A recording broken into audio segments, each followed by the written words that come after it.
அன்பான உங்களுக்கு வணக்கம். Visit to San Francisco Bay Area part 11.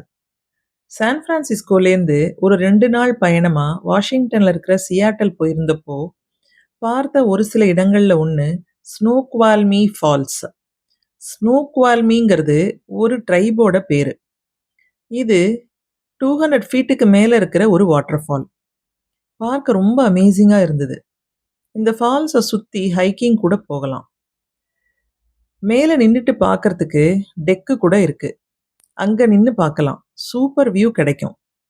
இதுக்கு பக்கத்திலேயே ஒரு லாட்ஜ் கூட இருக்கு. இந்த ஃபால்ஸுக்கு I-90 அதாவது இன்டர்ஸ்டேட் 90 ஈஸ்ட் ரூட் வழியா போனோம். அந்த ரூட்டே பார்க்க அவ்வளோ அழகா இருந்தது. பனிபடர்ந்த மலைகளை பார்த்துக்கிட்டே போறது ரொம்ப பியூட்டிஃபுல்லா இருந்தது. இது மாதிரி வேற ஒண்ண அடுத்த வீடியோல பார்க்கலாம். நன்றி.